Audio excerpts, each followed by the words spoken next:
The man who was sentenced to 30 years in federal prison for attacking the husband of former House Speaker Nancy Pelosi with a hammer in their California home was given a life term without the possibility of parole on Tuesday following a separate state trial. A San Francisco jury in June found David DePape guilty of charges including aggravated kidnapping, first-degree burglary and false imprisonment of an elder.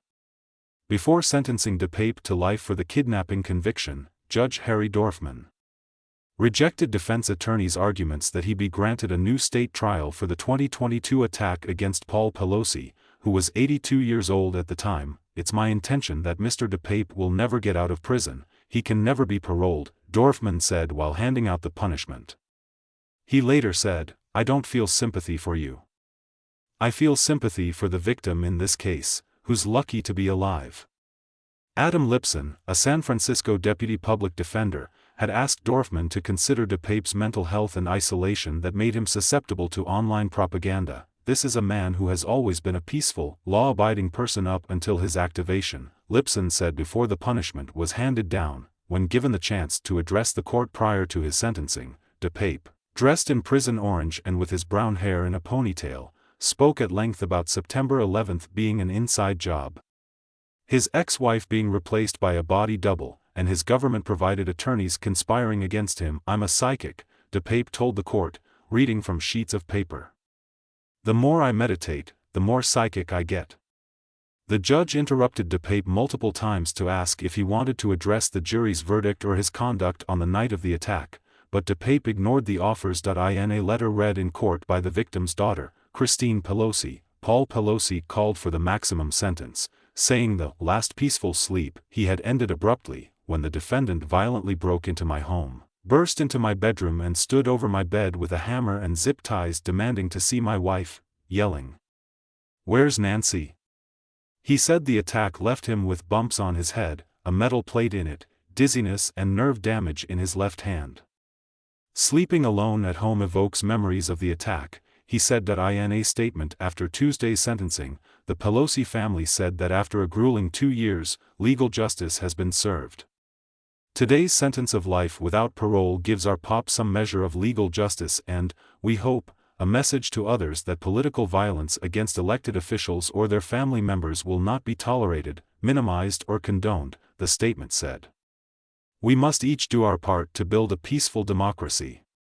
Previously, a federal jury convicted DePape of assaulting a federal official's family member and attempting to kidnap a federal official.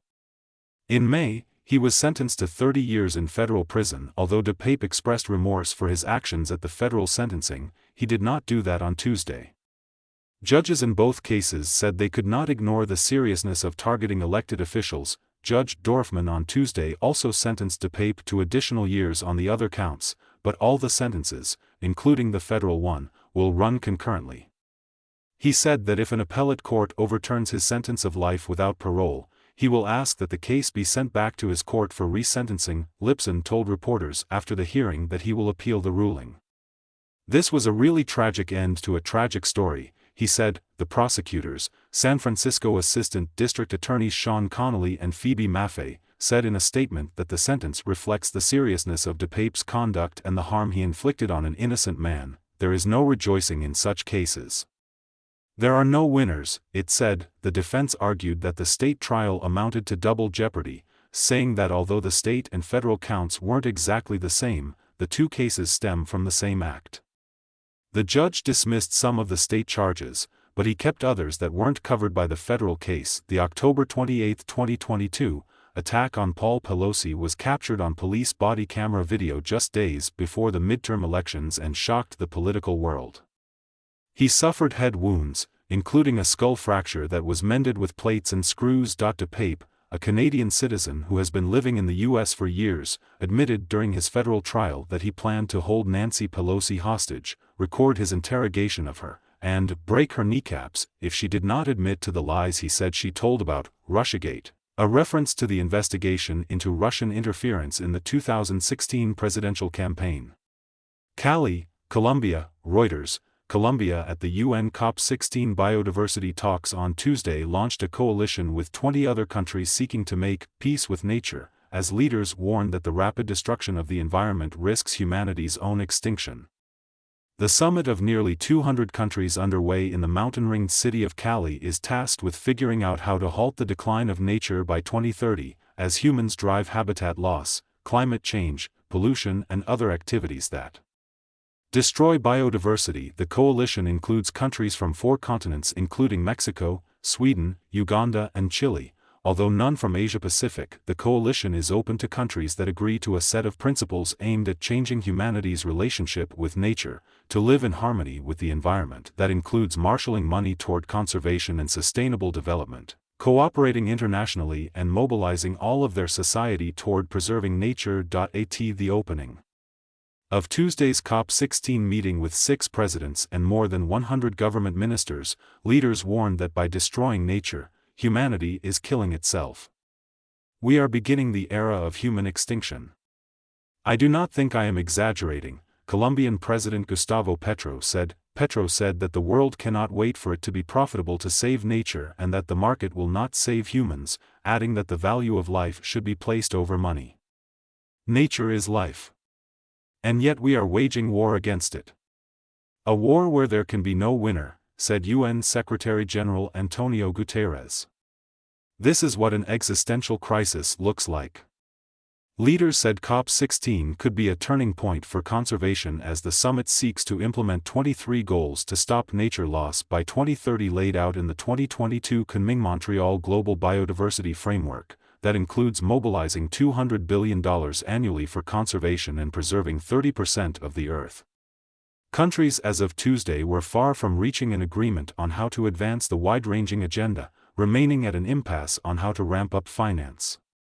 A handful of nations announced millions of dollars in new commitments to a global fund for biodiversity, but observers said it falls far short of the billions of dollars needed. Today we can change, Ecuador's President Daniel Noboa said. I want to believe we can change and the world is not going to end. An Alabama man who left threatening phone messages for Fulton County District Attorney Fani Willis and the county sheriff last summer because he was angry over an investigation into former President Donald Trump was sentenced Tuesday to nearly 2 years in prison. Arthur Ray Hansen, II, of Huntsville, made the phone calls just over a week before Trump and 18 others were indicted in Fulton County in August 2023 over efforts to overturn the 2020 presidential election. Federal prosecutors say Hansen left voicemails laced with profanity and racial slurs for Willis and Fulton County Sheriff Pat Labat.U.S. District Judge J.P. Booley in Atlanta said he found Hansen's behavior appalling and that the victim's fear was real and legitimate. He sentenced Hansen to serve 1 year and 9 months in prison, followed by 3 years of supervised release. He also ordered Hansen to pay a fine of $7,500. Hansen had pleaded guilty in June to leaving threatening phone messages. Speaking for nearly 10 minutes during Tuesday's hearing, Hansen was tearful as he apologized to Willis and Labat. I'm truly sorry for making those phone calls, he said. That is not who I am. Willis told the judge that the threats left her fearing not only for herself but for the lives of her daughters and her father. Before she's the district attorney, she's a mom, she told the judge. Mom was really scared. Labat also briefly addressed the court, saying the threats exposed his family to the ugly side of the job. Defense attorney Tyler Wallace told the judge that Hansen has a history of abusing alcohol. In pushing for a lesser sentence, he also said Hansen suffers from grand mal seizures and, after his arrest, he was diagnosed with bipolar disorder. Wallace noted that Hansen had completed an anger management course and is regularly attending Alcoholics Anonymous meetings. 3 of Hansen's friends and his 19-year-old son told the judge that he is a good and generous person and that those phone calls don't reflect the man they know. Hansen said he had been drinking and didn't remember leaving the messages. He said he was repulsed and sickened when he heard the recordings. He said he is not racist, though he acknowledged it might sound that way, and said Willis and Labat did not deserve to be threatened. He used to be someone who was a regular commenter online and allowed himself to get caught up in a social media frenzy, he said, adding that he has given up social media and stopped drinking. The Fulton County indictment on August 14, 2023, was the 4th criminal case brought against Trump in a matter of months and was widely anticipated.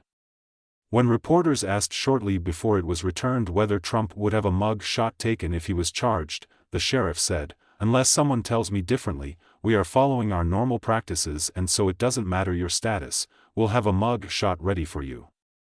Hansen called the Fulton County Government Customer Service line and left voicemails for the prosecutor and the sheriff on August 6, 2023. Prosecutors included transcripts of the messages in a sentencing memo submitted to the court. In a message for Willis, Hansen warned her to watch out, that she won't always have people around who can protect her and that there would be moments when she would be vulnerable. "When you charge Trump on that fourth indictment, anytime you're alone, be looking over your shoulder," he said. According to the transcript. In the message for Labatt, Hansen threatened the sheriff, warning him not to take a mug shot of Trump. "I'm just telling you that if you take a mug shot of the president and you're the reason it happened, some bad, expletive, s probably gonna happen to you," the voice message said. According to court records. Hansen's attorneys had asked that he be sentenced to probation and community service or to home confinement rather than prison. They noted that his 19-year-old son lives with him and that his mother has been diagnosed with terminal cancer and has little time left to live. Prosecutor Brett Hobson called Hansen's crime incredibly serious and said he caused real harm to the victims and their families. He asked for the sentence that was given, which was at the low end of federal sentencing guidelines. He argued that anyone who considers threatening a public official needs to think prison is a possibility. Booley said he would have given Hansen a longer sentence, but he took into account what his lawyers and loved ones said, as well as prosecutors' recommendation. But he made clear that he found Hansen's behavior unacceptable. To add insult to injury, you not only attack them for doing their job, you attack them because of the color of the skin, Booley said. He said the racial slurs in the messages were an attempt to make them feel low and less valued. Willis said after the hearing that she had forgiven Hansen. She said it was important that the judge mentioned the racist nature of the threat so that black people know they can come into a courtroom and feel protected. Willis is running for re-election, and the case against Trump is largely on hold while a pretrial appeal is pending. But when asked whether she plans to continue her prosecution if Trump wins next month's presidential election, Willis said she plans to continue to prosecute every single case in my office. Investigators in Texas believe that a convicted serial killer, who is serving life in prison, could potentially be connected to more cold cases in Austin. Raul Meza Jr. was convicted of killing Jesse Fraga and Gloria Lofton in September 2024. Back in March 2023, Meza called the Austin Police Department and turned himself in, Fox 7 Austin first reported. "This time was a little bit different than any other time I've ever answered the phone." The caller said, "My name is Raul Meza and I think you're looking for me," Austin Police Homicide Unit Detective Patrick Reed described to Fox 7. DNA helps Illinois police make breakthrough in 1970s cold case murder of 19-year-old. During the 14-minute call, Detective Reed said Meza revealed a lot of information before hanging up the phone. Reed on the Fox News app, "He was giving dates and locations. So we were trying to just corroborate the dates, locations, names that he would provide and try to narrow down the timeline," Detective Reed said. While on the call, Meza also admitted to Reed that he killed the man he was living with in Pflugerville, Jesse Fraga. He continued and said he also killed a woman who lived on Sarah Drive back in 2019. Investigators then put together a case for the murder of Gloria Lofton and Jesse Fraga. A warrant for Meza's arrest was issued. Law enforcement tracked him down at a bus stop in North Austin, where he was then taken in for questioning. Detective Reed described the conversation to Fox 7 as unique. Interpol launches campaign to help solve 46 cold cases of women whose bodies were found in Europe. Convicted serial killer Raul Meza Jr. Raul Meza Jr. was convicted of killing Jesse Fraga and Gloria Lofton in September 2024. Someone like Mr. Meza has been incarcerated. He's been through the system quite a bit. He's been interviewed by the police probably countless times, more than most. So he's very attuned to the situation he was in, so he wasn't caught off guard or seemingly concerned in any way. Detective Reed said Meza was previously sentenced to 30 years in prison for the murder of 8-year-old Kendra Page in 1982, but was released on parole after only serving 11 years of the sentence. Last month, Meza pleaded guilty to the murders of Lofton and Fraga and was sentenced to life in prison without the possibility of parole, Fox 7 reported. Massachusetts man arrested in 36-year-old cold case after spit on sidewalk links him to murder of woman. Raul Meza mugshot. Raul Meza, 63, allegedly killed at least 2 people, but law enforcement said he's connected to at least 10 homicides in Texas.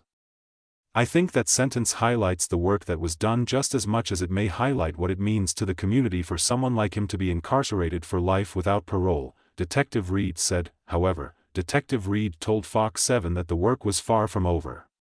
"We're still working to kind of corroborate some of the stuff that he said in the phone call," Detective Reed said. Detective Reed told Fox 7 that so far, Meza has been eliminated from connection to 8 cold cases in Austin. "We still have 4 cases that we're still waiting for DNA testing to come back on to determine if we have any linkage to him or not," Detective Reed said.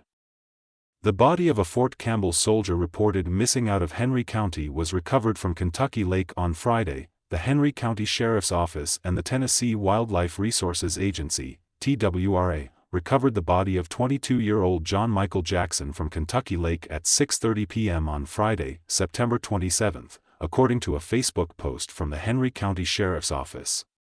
Fort Campbell Solider reported missing in Henry County. Recovery efforts had reportedly been underway since the evening of Wednesday, September 25, and while the effort was continued on Thursday, the agency said that efforts were limited by weather.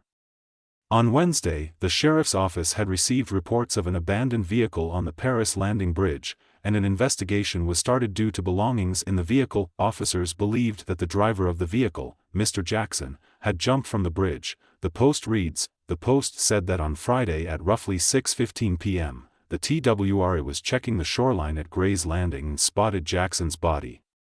"Know the signs someone needs help this Suicide Prevention Month. Our thoughts and prayers are with the Jackson family, and we hope the recovery provides a sense of closure to the family," the Post reads, in part. The Henry County Sheriff's Office would like to thank the numerous agencies involved in the search and recovery efforts. Americans could face high prices and shortages again this holiday season, but this time, it would be because of a worker strike instead of a global pandemic. As of Thursday, the International Longshoremen's Association, ILA, said labor talks with the United States Maritime Alliance, USMX, remain at a standstill, and about 45,000 of its union workers at 36 East Coast and Gulf Coast ports are ready to walk on October 1 for the first time since 1977. The ILA is looking for higher wages and protections against automation. A strike could lead to shortages of certain items and boost prices for voters already frustrated with housing and food inflation, experts said. The ports handle about half of U.S. ocean imports, including food, clothing, auto parts, cars shipped via container and holiday toys. Experts said a supply chain disruption would undoubtedly lead to price increases across the board and would impact consumers' ability to find the toys they are looking for in the weeks and months ahead, said Greg Ahern, president and chief executive of the Toy Association. After clogged post-pandemic ports on the West Coast kept more than 150 container ships waiting to dock in February 2022, according to the Department of Transportation, companies began shipping more of their wares through the East Coast and Gulf Coast ports, experts said, simultaneously, to cut their reliance on China, which was slow to reopen and faced more intense government scrutiny after the pandemic. Companies began sourcing from different countries, especially Southeast Asia, said Chris Tang, distinguished professor at the University of California, Los Angeles who specializes in supply chain management. Many companies shipping goods from Southeast Asia use East Coast ports because they're closer, he said. Because of these changing dynamics, the East Coast strike impact is more pronounced, Tang said. Aside from holiday goods, experts said other items that may experience shortages and higher prices include seafood, like cod fish from Iceland or Canada and shrimp from Thailand and Ecuador. Those aren't as easy to transport by train because they're refrigerated and perishable, Tang said. And air ship is very expensive. Electronics, like cell phones and computers, now come from Southeast Asian nations like Vietnam, Indonesia, and Thailand instead of China and are routed through East Coast ports, Tang said. Pharmaceuticals, although these are easier to ship by air because they are a higher value product, but there could be drug shortages if negotiations can't be settled within a month or so, Tang said, cars and auto parts. The Port of Baltimore, Maryland, leads the nation in car shipments. European cars come through this port and may experience a shortage, experts said. Auto parts from Europe often pass through East Coast and Gulf Coast ports, too. Machinery parts. The East Coast ports also surpass others in the U.S. in shipments of machinery, fabricated steel and precision instruments, according to S&P Global Market Intelligence. Bananas. 3/4 of the nation's bananas enter through East Coast and Gulf Coast ports, said Jason Miller, interim chair of Michigan State University's Department of Supply Chain Management. There is zero chance of shifting all these imports through the West Coast, and the low dollar value per unit of weight for bananas means putting them on planes isn't economical, he wrote in a LinkedIn post. Moreover, you can't front-load a perishable product. Can companies reroute shipments? Jonathan Gold, Vice President of Supply Chain and Customs Policy for the National Retail Federation Trade Group, said some companies prepared early by taking cargo in earlier than normal. Rerouting some shipments to West Coast ports, however, those steps are limited. Retailers can't bring everything in, he said. Some companies may face inventory space constraints, while perishable food products and other goods don't have any good alternative routes, Tang said. The Panama Canal operations are recovering from droughts, Red Sea ships have been attacked by Houthi rebels, and the Cape of Good Hope takes much longer, he said. Besides, given the long lead time for toy products, significant quantities are already in transit with shipping logistics having been in place for months, Ahern said. This makes it extremely difficult to rework scheduled shipments or product already undefined to the U.S. market through the East Coast or Gulf ports. Flashback: Black October is here, transport delays, labor shortages slow supply chain. As holiday shopping begins, the period that follows a strike can also be disruptive, some experts said. It's not just about shutdown but also about the recovery period, and how long it takes to get things up back and running, Gold said. Generally, one strike day would take 3 to 5 days to catch up, and the longer the strike goes, the more that's compounded, he said. In 2002, when we had an 11-day lockout on the West Coast because of labor negotiations, that cost the economy $1 billion a day and took 6 months to recover and get stuff out, Gold said. Trade is higher now than in 2002, so it could take even longer. Back then, the Bush administration invoked the Taft-Hartley Act to force the ports to reopen. The act allows the federal government to seek a court injunction against a strike to allow both parties to continue negotiations during an 80-day cooling-off period. The Biden administration has declined to invoke the Taft-Hartley Act. Instead, White House officials encouraged ongoing discussions despite pleas for help from retail, agriculture, commerce, auto care, toy and other groups for months. It's an election year, so Biden may intervene to help, Democratic presidential nominee Kamala Harris, Tang said. On the outside, he may not say it, but behind the scenes, he might help negotiations because it's important to Harris. Any chaos could affect the election. Characterizing U.S. supply chains and the economy as more resilient than they were when we came into office, White House spokesperson Robin Patterson said, the Supply Chain Disruptions Task Force is up and running, and is prepared to respond swiftly to help minimize potential disruptions in the event of a prolonged strike by engaging extensively with the ports, state and local officials, industry, labor, ocean carriers, rail and trucking companies. No matter what, the story ends with higher prices. If port workers strike, Americans may see price increases soon, experts said. If port workers agree to a deal, labor costs go up, Tang said.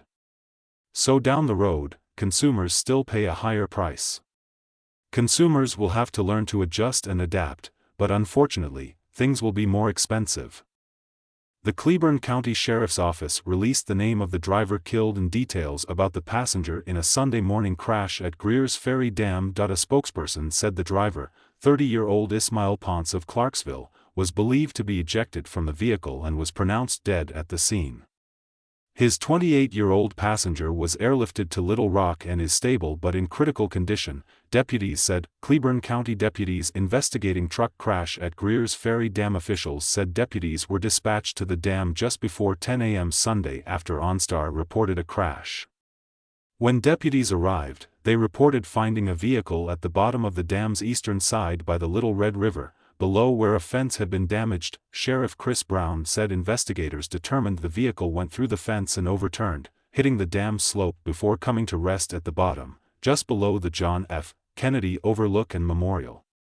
Brown said department investigators are still working to identify the factors leading to the wreck. Arkansas State Police suspect. In Jackson County speeding standoff dead after shooting, crash officials said deputies were assisted by Arkansas State Police, the Corps of Engineers, Tumbling Shoals Ida EMS, Search and Rescue, Heber Fire, Arkansas Game and Fish Commission and Office of Emergency Management in getting to the vehicle.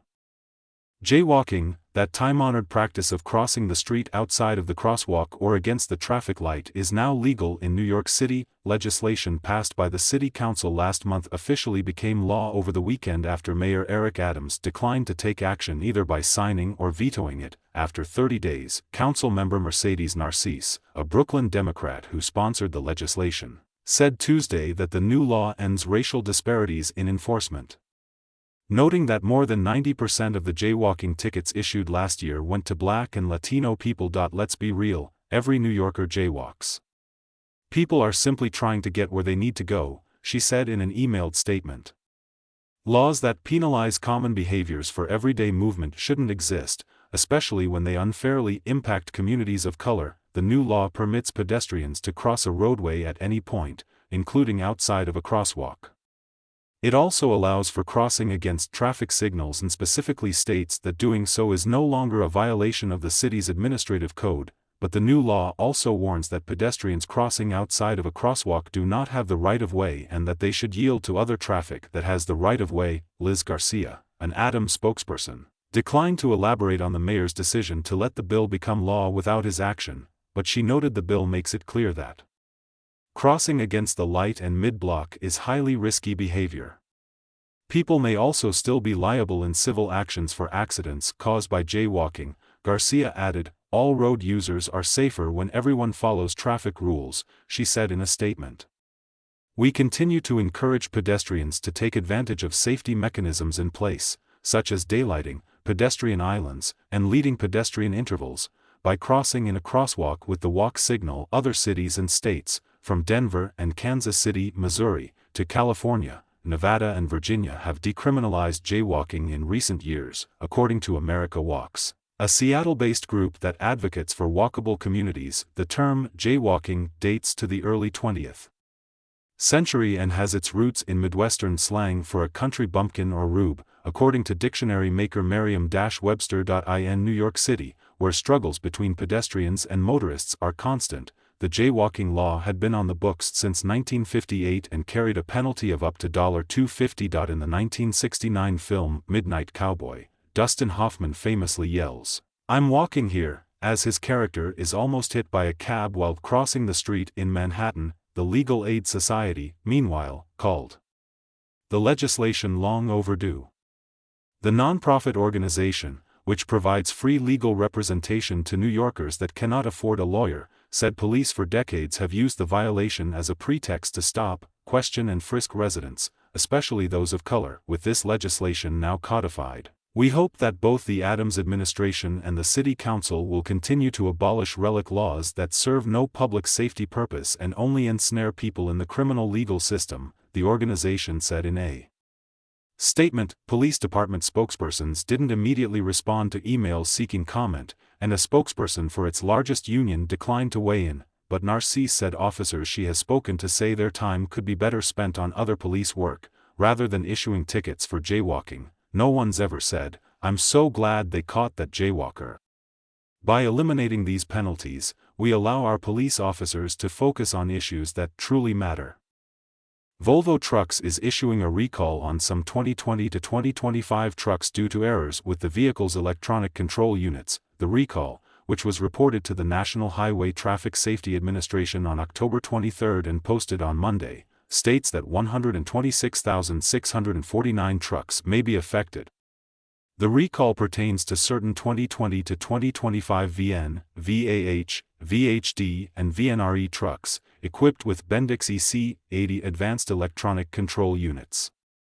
Electrical noises and low signal to the power line carrier may cause the unit to incorrectly process commands or stop working. To check if your truck is affected by the recent recall, visit the National Highway Traffic Safety Administration website at nhtsa.gov/recalls. In the recall search box, enter your license plate number, VIN number, of year, make and model of vehicle.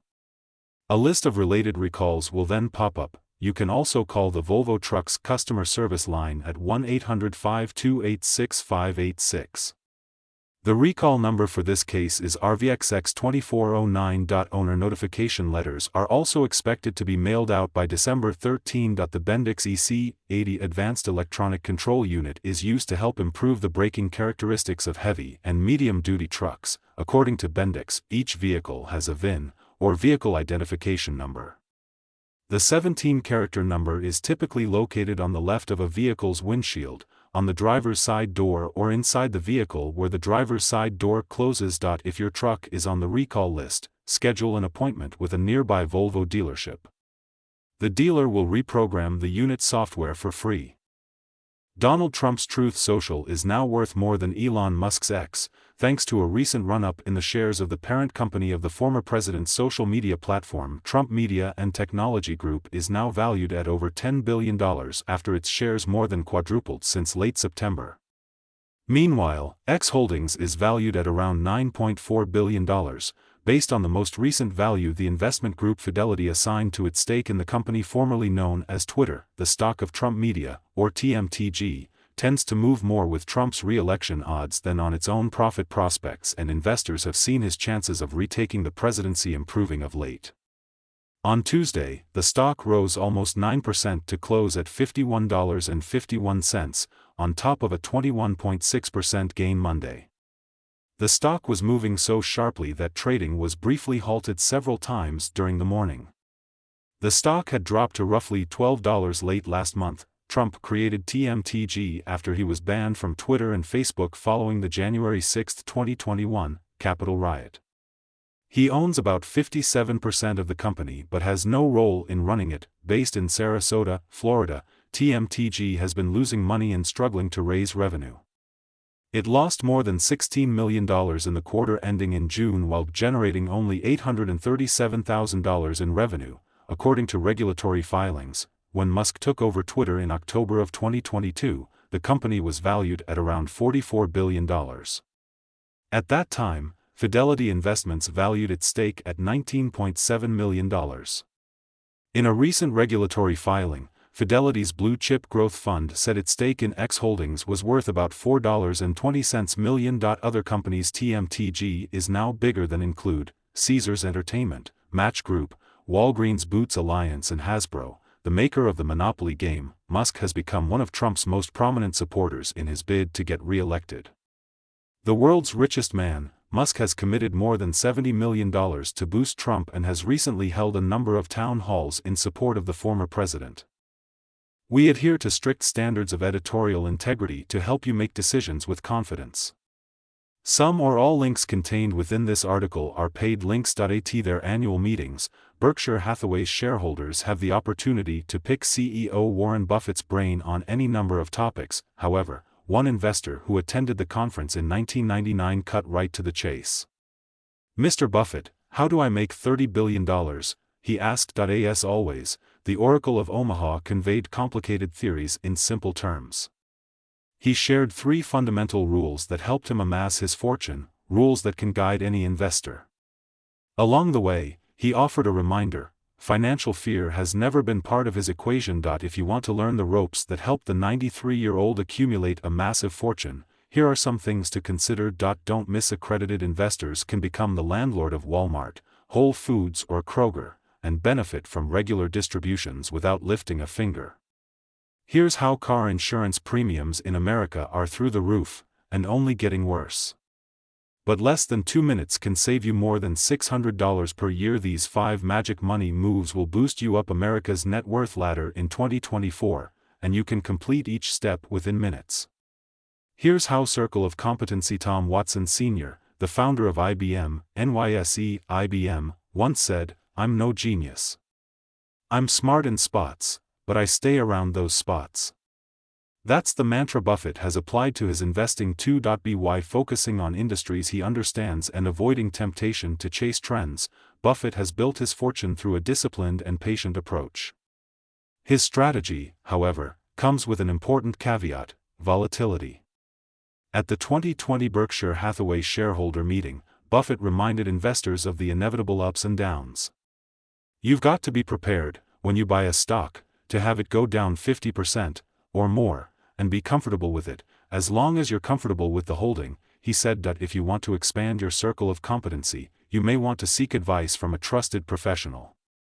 Finding a financial advisor that suits your specific needs and financial goals is simple with Vanguard. Vanguard's hybrid advisory system combines advice from professional advisors and automated portfolio management to make sure your investments are working to achieve your financial goals with a minimum portfolio size of $50,000. This service is best for clients who already have a nest egg built up but are ready to grow their wealth with a variety of different investments. All you have to do is set up a consultation with a Vanguard advisor, and they will help you set a tailored plan and stick to it. Start young. Buffett's best advice for investors is to get started as early as possible.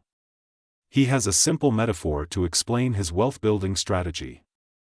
We started with a little snowball on top of a very tall hill, he said. We started at a very early age in rolling the snowball down, and of course, the nature of compound interest is that it behaves like a snowball. Indeed, the length of Buffett's career is a key piece of his enormous wealth. He bought his first stock at the age of 11. He's now 93 years old and still actively investing. In fact, the majority of Buffett's wealth was accumulated after he turned 65. In 1999, his net worth was just $30 billion. Today, it's nearly 4 times greater at $116 billion. As per Bloomberg, ordinary investors can best harness the power of compounding by starting as early as possible. A great way to get a foothold on your investing strategy is with Acorns, an automated savings and investment app that makes your spare change go to work for you. When you make a purchase on your credit or debit card, Acorns automatically rounds up the price to the nearest dollar and places the excess into a smart investment portfolio.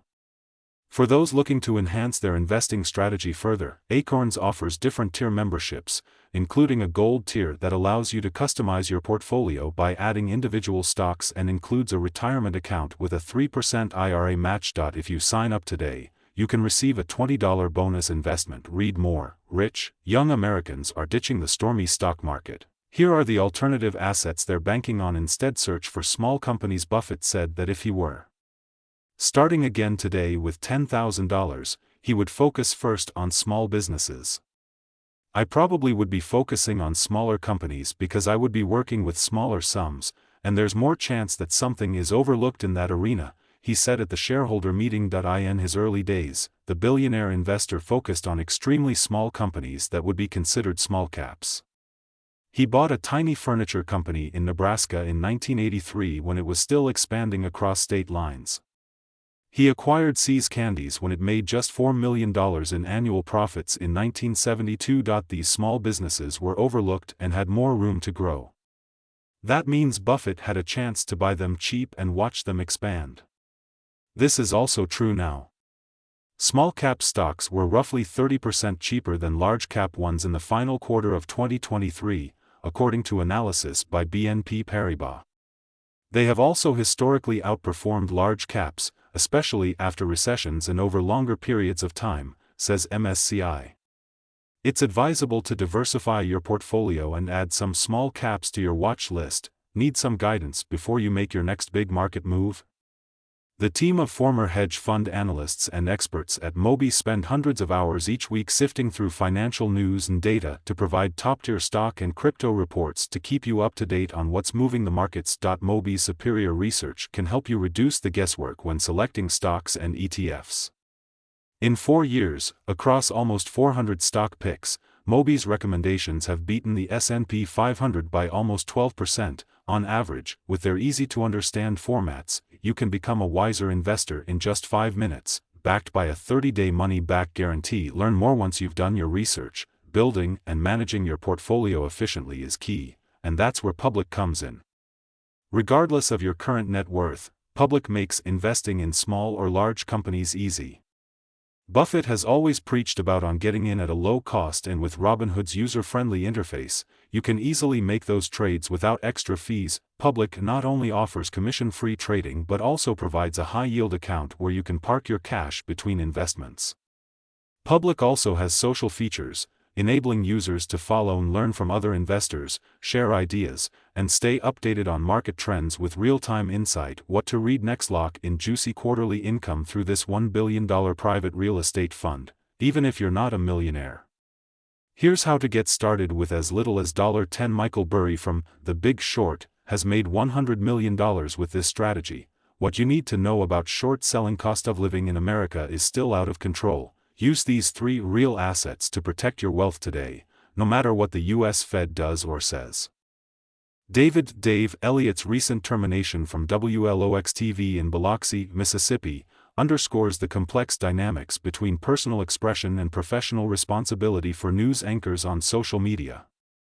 Elliott, a fixture at the station since 1985, faced immediate backlash after posting a video on X, formerly Twitter, advising Trump-opposed Harris supporters to do the country a favor by refraining from voting.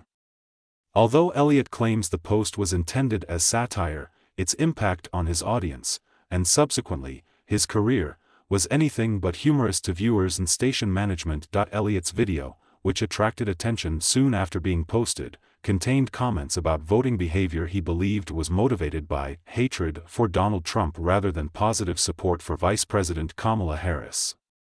Elliott warned that strong negative emotions should not drive people to the polls, suggesting instead that those individuals sit it out.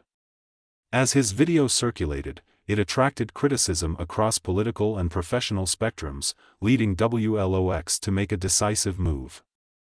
In a brief meeting reportedly lasting less than a minute, Elliott was informed of his termination by station management, who cited concerns that his public comments could damage the station's commitment to neutrality in journalism. The response to Elliott's post brings forward the ongoing debate on how news anchors navigate their personal beliefs while maintaining impartiality. In particular, this incident highlights a growing trend where high-profile individuals face swift consequences over social media statements deemed partisan or divisive.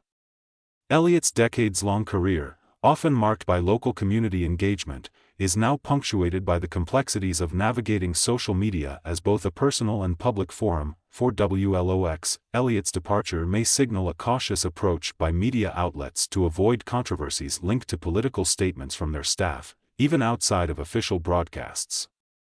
This decision reflects broader industry trends, where journalists and anchors are frequently held accountable for social media conduct, underscoring the shift in expectations that public figures remain neutral, especially when their voices carry influence. Elliott's own response after his termination suggests mixed feelings. He stood by his original comments as tongue-in-cheek, but lamented the lack of tolerance for differing viewpoints.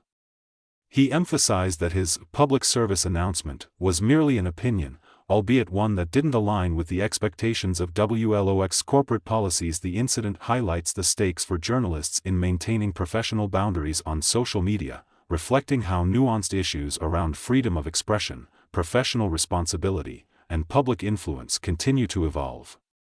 As social media remains central to public dialogue, news organizations and journalists alike must navigate this digital landscape cautiously, balancing personal expression with their role as trusted informants for the public.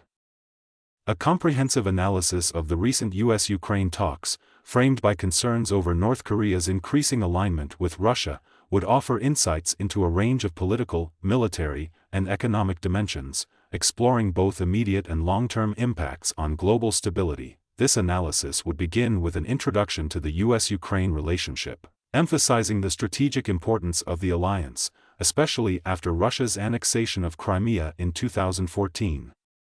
This section would explore how the alliance has evolved, focusing on US support, including military aid, and Ukraine's push for sovereignty and regional security. The analysis would then move to the current state of US aid to Ukraine and the unique challenges faced by the Biden administration in rallying continued support.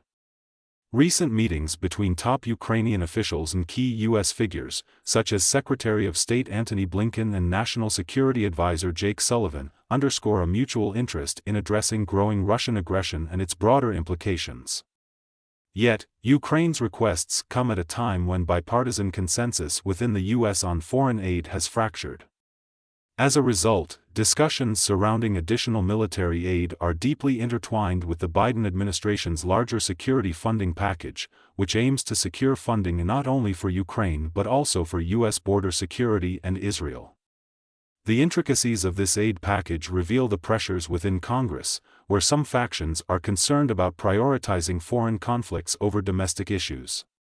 This section would examine these internal political dynamics, providing a closer look at recent congressional actions and statements, particularly from members of the Republican Party who have pushed for stricter border security measures as a precondition for any additional Ukraine aid. A subsequent section would focus on North Korea's alignment with Russia in the conflict, drawing from recent intelligence and statements from U.S. officials.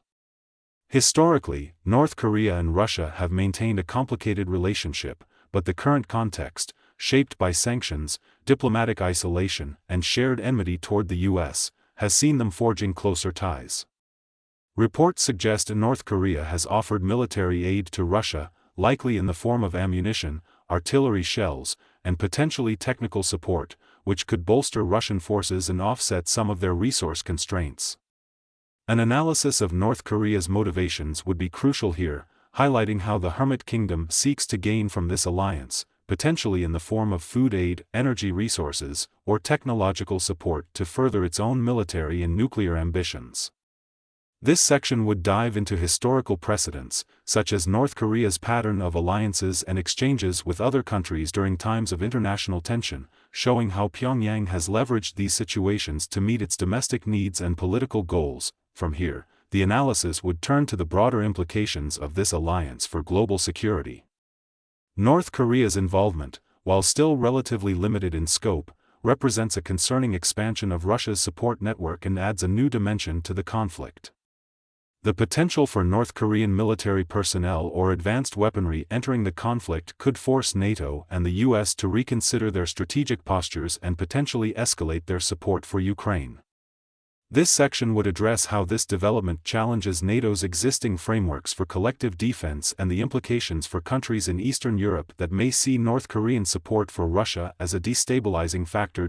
In a separate section, the analysis would explore the Biden administration's strategy for addressing this multifaceted threat.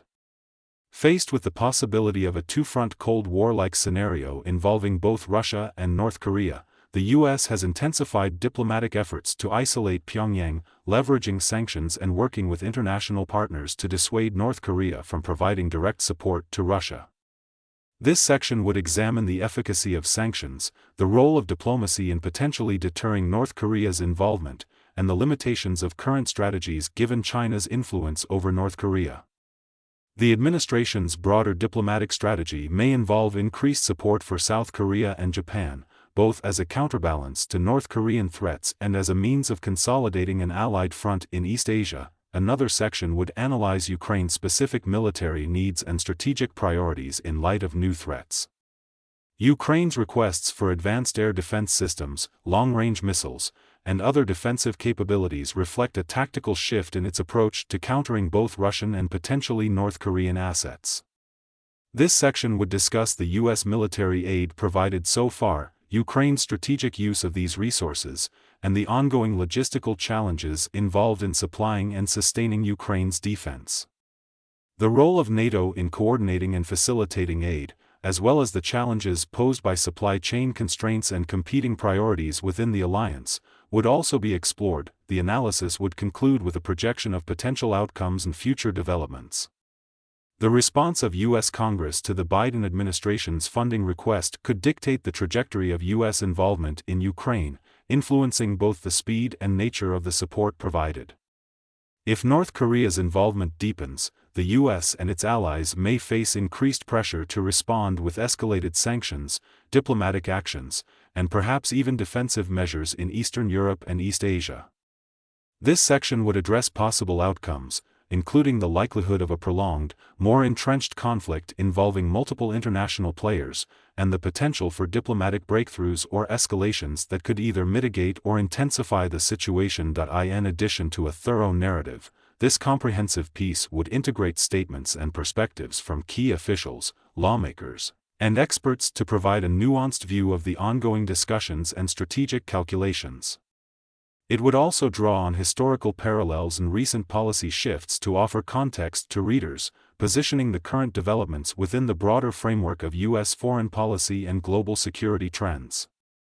As the race reaches 1 week until Election Day, Kamala Harris delivered her closing argument on the ellipse in the same spot where Donald Trump rallied his supporters on January 6, 2021, to march on the U.S. Capitol nearby. Trump tried to preempt Harris's remarks, speaking to reporters Tuesday morning at Mar-a-Lago after declaring he's the opposite of a Nazi on Monday night in Georgia.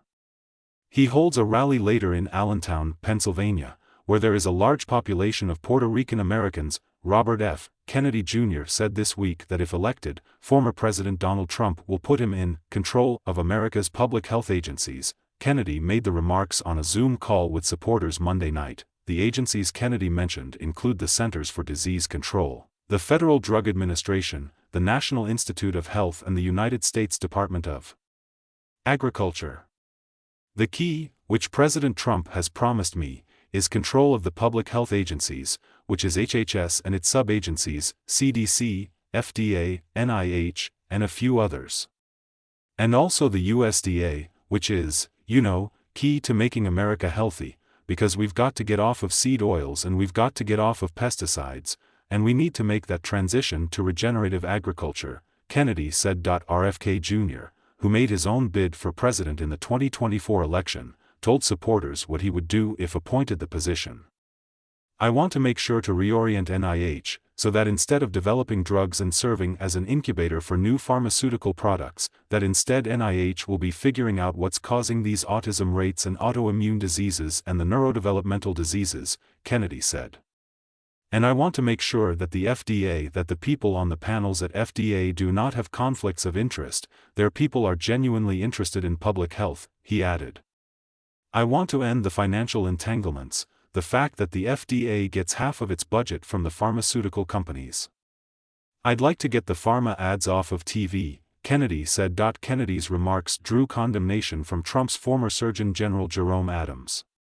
If RFK has a significant influence on the next administration, that could further erode people's willingness to get up to date with recommended vaccines, and I am worried about the impact that could have on our nation's health, on our nation's economy, on our global security, Adams said at a public health conference. Former South Carolina Governor Nikki Haley told Fox News' Brett Baer on Tuesday evening that she hasn't spoken with former President Donald Trump since June, but she's prepared to support his campaign, if asked. Last time I talked to him was back in June, Haley said. They're very aware that we're on standby. They know that we would be there to help. But look, we're on the same team, Haley continued. It is their campaign's decision on what he needs in these last final days. It does not bother me at all. ABC News has reached out to the Trump campaign for comment. In the same interview, Haley denounced the messaging at Trump's rally in New York earlier this week, calling it overly masculine and edgy. She said it was harmful to allow a comedian to disparage Puerto Ricans, and she thought that the choice of speakers might have made women feel uncomfortable.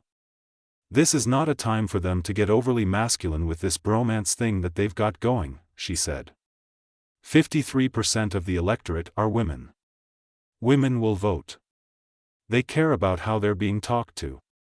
Despite those criticisms, she said, there's no bad blood between me and the president. We want Donald Trump to win. Haley stressed that she is not voting for Trump for his personality, but rather for his policies, adding, I don't agree with Trump 100% of time, but I don't agree with Kamala Harris on anything.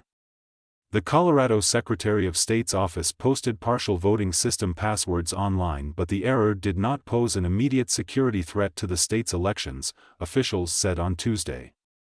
The Colorado Department of State is aware that a spreadsheet located on the department's website improperly included a hidden tab including partial passwords to certain components of Colorado voting systems, Secretary of State Jenna Griswold's office said in a statement.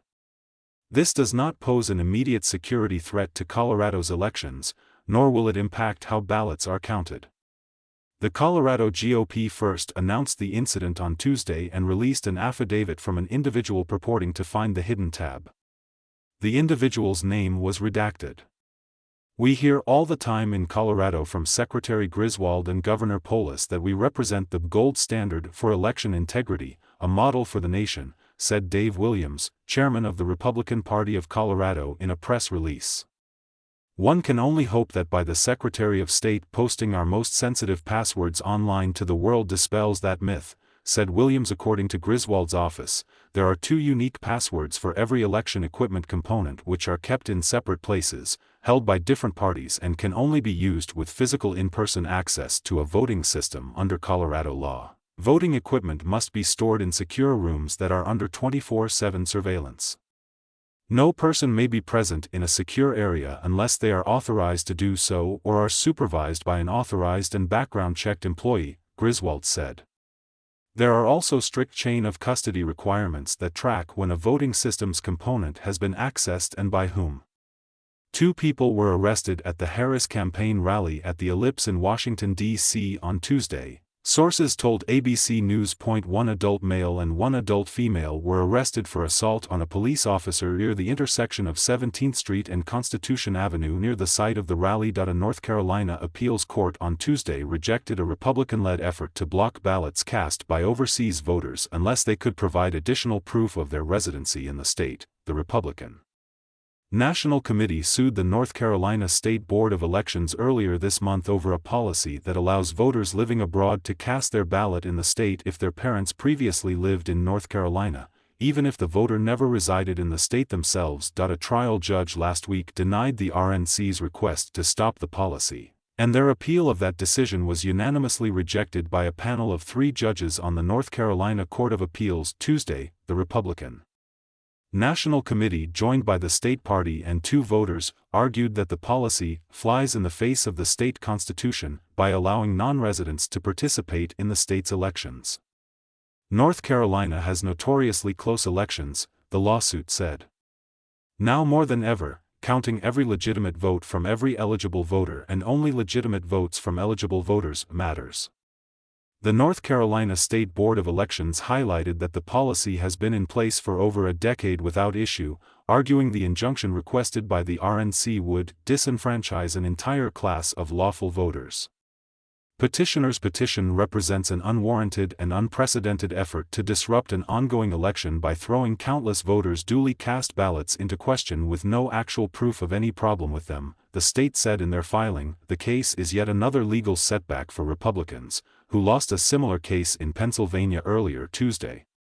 Multiple pro-Palestinian protesters were escorted out at separate points by security during Vice President Kamala Harris's remarks on Tuesday night at the Ellipse in Washington, D.C. The protesters, who ABC News saw inside the Ellipse, were staging small protests calling for an arms embargo on Israel. One protester was escorted out right near the stage. Vice President Kamala Harris's closing argument took hits at her opponent, former President Donald Trump, but made a case for voters on both sides of the political aisle. "Unlike Donald Trump, I don't believe people who disagree with me are the enemy. He wants to put them in jail. I'll give them a seat at the table," Harris said, referencing her campaign platform to include a Republican in her cabinet if elected.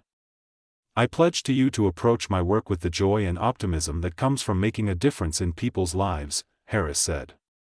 "And I pledge to be a president for all Americans and to always put country above party and self," Harris added. Vice President Kamala Harris stressed former President Donald Trump's role in the attack on the U.S. Capitol on January 6, 2021, while standing on the same stage he did that preceded the riot.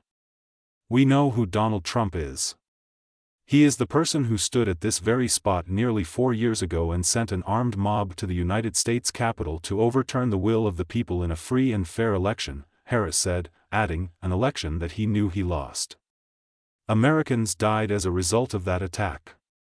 140 law enforcement officers were injured because of that attack, Harris said. At the top of her speech at the Ellipse Tuesday, Harris took shots at former President Donald Trump's recent rhetoric, specifically invoking his enemy from within comment. This is someone who is unstable, obsessed with revenge, consumed with grievance and out for unchecked power. Donald Trump has spent a decade trying to keep the American people divided and afraid of each other, Harris said. That is who he is, but America, I am here tonight to say, that is not who we are. That is not who we are, Harris added. The vice president went on to call for unity across the nation.